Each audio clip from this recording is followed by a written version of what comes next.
Last topic है unit number 4 का, that is discharge of contract, कि आपका कॉन्ट्रैक्ट डिस्चार्ज कब होता है। तो बहुत सारे सिनेरियोज हमने ऊपर ही पढ़ लिया कि कॉन्ट्रैक्ट कब डिस्चार्ज होता है। कुछ सिनेरियोज को आपको यहाँ पे फिर से पढ़ना है। तो कॉम्बिनेशन में पूरा पैकेज रेडी हो गया क्वेश्चन का कि अगर कॉन्ट्रैक्ट को डिस्चार्ज करना है तो क्या क्या वेज एंड मोड्स है डिस्चार्ज करने के। तो डिस्चार्ज करना मतलब क्या, जहां पे दोनों ही पार्टी क्या है, अपने अपने ऑब्लिगेशन से फ्री है। या तो आप लोगों ने ऑब्लिगेशन परफॉर्म कर दिया या तो परफॉर्म करने की जरूरत नहीं है, उसे को हम बोलते हैं डिस्चार्ज करना, छोड़ देना, फ्री करना, आपको मुक्ति देना, is a discharge of contract. तो कैसे कैसे आप डिस्चार्ज कर सकते हो, तो पहले बाय परफॉर्मेंस, आपने परफॉर्म किया तो कॉन्ट्रैक्ट क्या हो गया, डिस्चार्ज हो गया। अब परफॉर्मेंस में दो टाइप का है, पहला कौन सा है, एक्चुअल, आप गए आपने परफॉर्म किया, डिस्चार्ज हो गया कॉन्ट्रैक्ट, बराबर। दूसरा क्या है, अटेम्प्टेड, आपने ट्राई किया परफॉर्म करने का, प्रोमिसी ने आपका परफॉर्मेंस एक्सेप्ट नहीं किया, तो अटेम्प्टेड परफॉर्मेंस हो गया। अटेम्प्टेड परफॉर्मेंस के लिए आपको वो कंडीशंस देखने पड़ेंगे, चार के चारों, चारों कंडीशन सेटिस्फाई करते तो ही हम बोलेंगे अटेम्प्टेड परफॉर्मेंस वैलिड था, हाँ कि ना, यस। और जब आपका अटेम्प्टेड परफॉर्मेंस वैलिड है तो आप डिस्चार्ज हो गए हो, अब आपको फर्दर परफॉर्मेंस की जरूरत नहीं है। यहाँ पे एग्जांपल लिखा है, एक कॉन्ट्रैक्ट करता है अपनी कार बेचने के लिए बी को at an agreed price, as soon as the car is delivered to B and B pays the agreed price, the contract comes to an end by the performance, बराबर है ना। ए कार दिया, B ने पैसे दिए, contract क्या हो गया, परफॉर्मेंस से डिस्चार्ज हो गया, दोनों ने अपने अपने ऑब्लिगेशन को फुलफिल किया, तो कॉन्ट्रैक्ट डिस्चार्ज। कोई डाउट है इसमें। एग्जाम्पल 40 में क्या लिखा है, ए ने कॉन्ट्रैक्ट किया था कि कुछ क्वांटिटी के टिम्बर बी को सप्लाई करेगा, टिम्बर वाला एग्जाम्पल अपना, B made the supply of timber at the appointed time and place but A refuse to accept the delivery. B ने दिया भाई कि इस दिन पे, इस टाइम पे, इस प्लेस पे तुमने बोला था कॉन्ट्रैक्ट परफॉर्म करने के लिए, मैंने कर दिया, लेकिन ए ने क्या किया, डिलीवरी एक्सेप्ट की क्या, नहीं की, तो ये क्या हो गया आपका अटेम्प्टेड परफॉर्मेंस। क्लियर है। ए डिस्चार्ज, सॉरी बी डिस्चार्ज हो गया है, बी डिस्चार्ज हो गया अपने पार्ट से ऑब्लिगेशन परफॉर्म करने के लिए, ए नहीं। अब तो यहाँ पे केस हो गया ना, फिर ए बी को ये नहीं बोल सकते कि तुमने कॉन्ट्रैक्ट परफॉर्म नहीं किया, बी ने कॉन्ट्रैक्ट परफॉर्म किया, ए ने उसको एक्सेप्ट नहीं किया, इसके लिए अटेम्प्टेड परफॉर्मेंस था। यहाँ पे एक पार्टी परफॉर्म कर रही है, other party is not accepting, तो this party is discharge from his obligation. अब ये मैटर कहां जाएगा, कोर्ट में जाएगा और कोर्ट फिर डिसाइड करेगी जजमेंट, यहाँ भाई ये सही है ये गलत है। क्लियर है। नेक्स्ट है discharge by mutual agreement. Mutual agreement मतलब दोनों पार्टी साथ में आती है, बैठती है, डिस्कस करते, डिसाइड करते, नहीं परफॉर्म करना है, डिस्चार्ज हो गई कि नहीं, या पार्ट परफॉर्मेंस करो या पार्शियल परफॉर्मेंस करो, जैसा भी आप डिसाइड करते हो वो। सेक्शन 62 पता क्या क्या बोलता है, रिसेशन, ऑल्टरेशन एंड नोवेशन, यही तीन बात बोलता है कि नहीं। रिसेशन में भी कॉन्ट्रैक्ट क्या होता है, पुराना वाला डिस्चार्ज होता है, नोवेशन में भी क्या होता है, डिस्चार्ज होता है, ऑल्टरेशन में भी पुराना जो कॉन्ट्रैक्ट है वो क्या होता है, डिस्चार्ज होता है, और इनके प्लेस पे नया कॉन्ट्रैक्ट होता है जो आपको परफॉर्म करना होता है। पुराने कॉन्ट्रैक्ट ऑटोमेटिकली क्या है, डिस्चार्ज हो गए कि नहीं, परफॉर्म करोगे उसको, अभी नहीं करोगे। तो आपने म्यूचुअली डिसाइड किया तब डिस्चार्ज किया ना, बिना डिसाइड के डिस्चार्ज होता है क्या, नहीं होता है। तो यहाँ पे आप देखो एग्जाम्पल क्या लिखा है, A owes to B 1 lakh rupees. A enters into an agreement with B and mortgage A's estate for rupees 50,000 in place of the debt of 1 lakh rupees. This is a new contract and extinguishing the old one. ये लोग क्या कर रहे हैं, पहले A तो B से 1 लाख रुपए लिया है जो उसको रीपे करना है, और फिर क्या करता है, A B के साथ अग्रीमेंट करता है जहां पे A बोलता है कि तुम मेरी प्रॉपर्टी क्या करो, मॉर्गेज करो 50,000 रुपए के लिए, और पुराना वाला जो कॉन्ट्रैक्ट है उसको कैंसिल कर दो। तो बी ने क्या किया, फिर ए की प्रॉपर्टी ले ली, 50,000 का नुकसान करके उसने क्या किया, कॉन्ट्रैक्ट को वेव कर दिया, नया कॉन्ट्रैक्ट आ गया उसके प्लेस पे, नोवेशन। दूसरा क्या है, A owes to B 5 lakh rupees and pays only 3 lakh who accept in full of the debts, the whole contract is discharge. Waive था, रेमिटेंस था, जहां पे प्रोमिसी ने कॉन्ट्रैक्ट को रेमिट किया, या हाफ परफॉर्मेंस, ऊपर एग्जाम्पल पढ़ा ना अभी रिमिशन वाला, सेक्शन नंबर 63 था जो वेव ऑफ किया था प्रोमिसी ने परफॉर्मेंस को, पार्ट और फुल में, याद आ रहा है, गुड। नेक्स्ट है डिस्चार्ज बाय इम्पॉसिबिलिटी। इम्पॉसिबिलिटी आ गई, चाहे इनिशियल हो चाहे सब्सिक्वेंट हो, परफॉर्म कर पाओगे उसको? आप नहीं कर पाओगे. So the impossibility may exist from the very start, that is initial impossibility. In that case it would be impossibility that is एब इनिशियो, वॉइड एब इनिशियो हो जाएगा ये. ऑल्टरनेटिवली इट में सुपरविन, आगे भी हो सकता है. And the supervening impossibility may take place owing to change in law होगा तो सुपरविनिंग इम्पॉसिबिलिटी आएगी. Destruction of the subject matter, brown horse मर गया था अग्रीमेंट एक दिन करने के पहले ही. और तीसरा क्या है? नॉन एग्जिस्टेंस और non occurrence of particular state of thing which was naturally contemplated for performing the contract as a result of some personal incapacity like dangerous malady.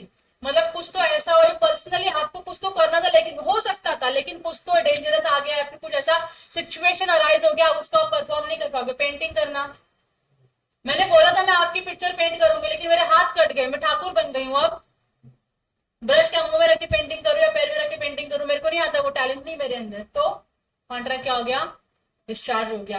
और लास्ट में क्या बोला है? Declaration of war. Alien company के साथ या alien country के साथ क्या हो गया? अपना वॉर डिक्लेयर हो गया है. आपने जो भी कॉन्ट्रैक्ट किया है वो क्या हो जाएगा?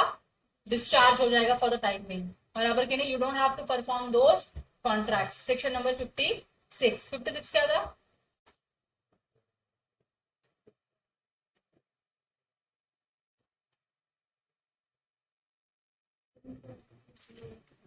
Impossibility of performance. अब भी तो पढ़ा था कुछ टाइम पहले. आप देखो यहाँ पे इम्पॉसिबिलिटी को लेके ना बहुत सारे एग्जाम्पल लिखे, और इनमें से बहुत सारे एग्जाम्पल्स आपको पता है. तो ये सारे एग्जाम्पल्स भी आप क्या करोगे? घर पे बैठ के पढ़ोगे. और इन एग्जाम्पल्स में कोई डाउट रहेगा तो कल एग्जाम्पल्स के डाउट मेरे पास लेकर आओगे. वैसे तो होना नहीं चाहिए क्योंकि सिंपल है, लेकिन फिर भी अगर एक आधा डाउट रह गया तो प्लीज कम टू मी.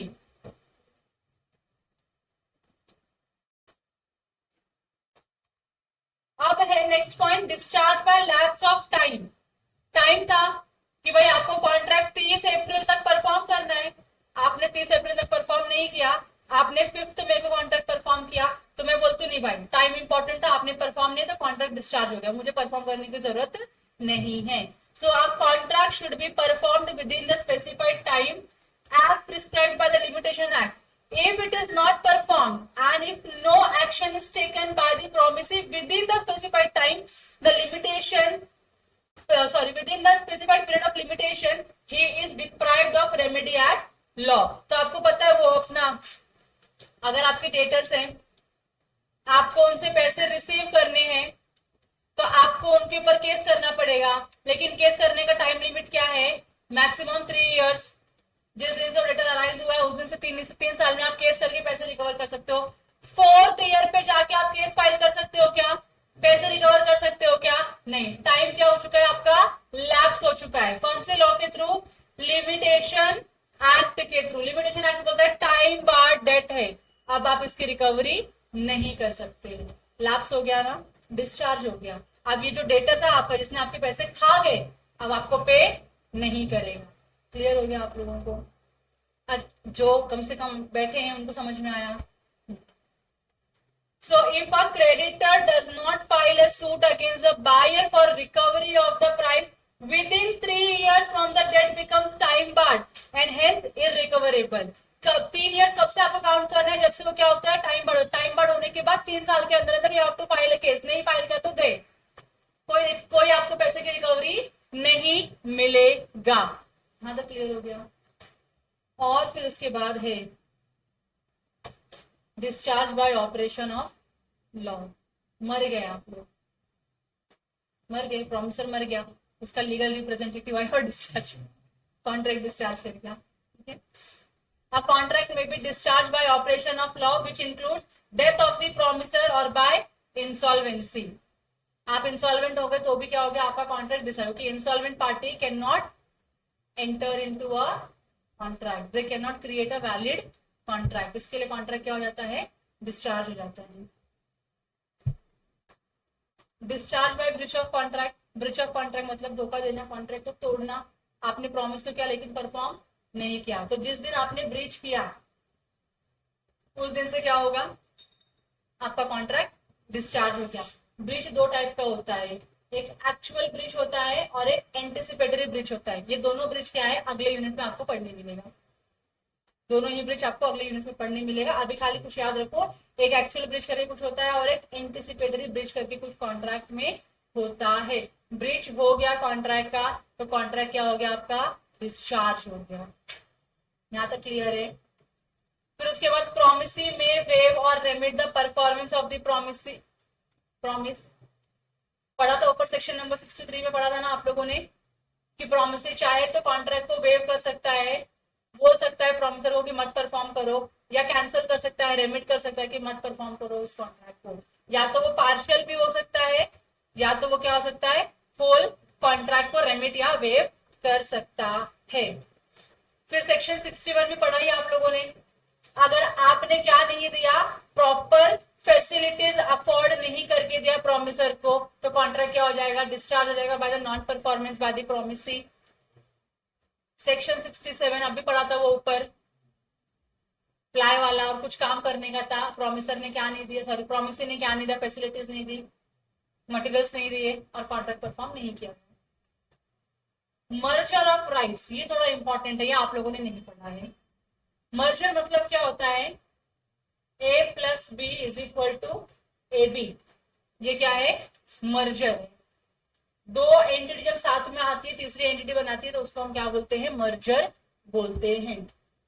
तो अब मर्जर में क्या होता है, मर्जर ऑफ राइट्स का मतलब है आपके कुछ राइट्स थे जो मर्ज हो चुके हैं, जो ऐड हो चुके हैं। तो इसका एग्जांपल बहुत अच्छा दिया इंस्टीट्यूट ने, and that is the only example which you can refer.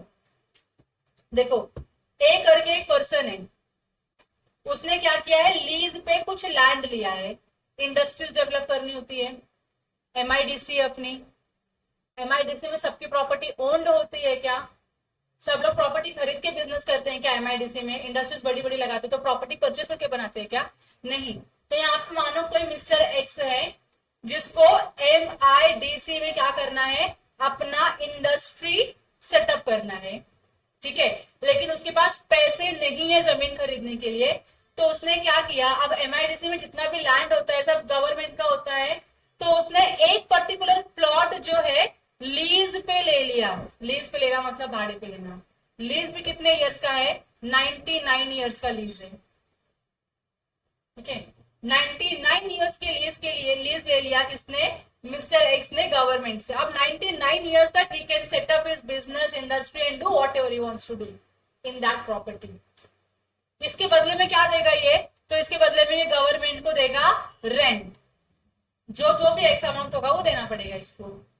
तो इस सिचुएशन में मिस्टर एक्स जो है वो है लेसी। ये कौन है, लस्सी नहीं, लेसी। और गवर्नमेंट कौन है, लेसर। समझ में आ रहा है, गवर्नमेंट की प्रॉपर्टी है, आपको यूज करने के लिए दी गई है, तो आप लेसी बनते हो और गवर्नमेंट क्या बनता है, लेसर बनता है। आपके पास बीइंग अ लस्सी, आपके पास क्या राइट्स है इस प्रॉपर्टी के रिगार्डिंग में। ये प्रॉपर्टी ले लिया ना, इस प्रॉपर्टी में मिस्टर एक्स क्या क्या राइट होंगे बताओ जरा। पहला तो right to use the property, right to develop the property, मतलब जमीन लिया था, जमीन के ऊपर पत्रा लगाएगा, शेड लगाएगा, फैक्ट्री बनाएगा, हाँ कि ना, मशीन्स रखेगा वहां पे, उसको यूज करेगा बहुत अच्छे से बिजनेस करने के लिए, हाँ कि ना। अगर जरूरत पड़ी तो उसके अंदर कुछ कंस्ट्रक्शन के पैसे लगाएगा अपने हिसाब से और उसको डेवलप करेगा। जैसे होती कभी कभी आपको से दीवार बांधनी पड़ती है तो दीवार बांधेगा, वो उसका खर्चा है कि नहीं है। यूज करने के लिए जितना भी राइट्स है खाली उसके पास वही रहेंगे, रेस्ट्रिक्टेड राइट्स रहेंगे। बेच सकता है किसी को प्रॉपर्टी, लीज आउट या प्लेज कर सकता है किसी के पास, गिरवी रख सकता है इस प्रॉपर्टी को। गिरवी रखने के लिए आपके पास ओनरशिप होनी चाहिए थी कि नहीं हो सकती है। तो इसके पास क्या है, बहुत ही लिमिटेड राइट्स है। प्रॉपर्टी को मेंटेन करना, प्रॉपर्टी को यूज करना, प्रॉपर्टी को गुड कंडीशन में रखने का राइट इसके पास है। इसके अलावा बेचना, प्लेज करना, इसके पास ये राइट्स नहीं है। यहां तक क्लियर है आपको। तो आज ये क्या है, लेसी है इस लैंड का। इसने सच में बहुत अच्छा बिजनेस किया, बहुत अच्छा बिजनेस किया, बहुत अच्छा बिजनेस किया, और बहुत सारे क्या कमाए इसने, पैसे कमाए। अब बहुत सारे पैसे कमाए, अब पैसे कमा के बोलता है मैं इतना पैसा लेके कहीं और परचेस करूंगा लैंड, वहां पे फैक्ट्री स्टैब्लिश करने में बहुत टाइम चला जाएगा, बहुत एफर्ट्स जाएंगे, है ना, तो लॉस हो सकता है। इसके लिए उसने क्या किया, ये लैंड जो उसने लीज पे लिया था इसी को आगे जाके बाय कर लिया, इस लैंड को क्या कर लिया उसने, गवर्नमेंट से परचेस कर लिया, जो भी एप्लीकेबल रेट था उस रेट से इस प्रॉपर्टी को उसने क्या किया, परचेस कर लिया। तो अब तुमको लग रहा है ये लेसी से क्या बन गया, ओनर बन गया।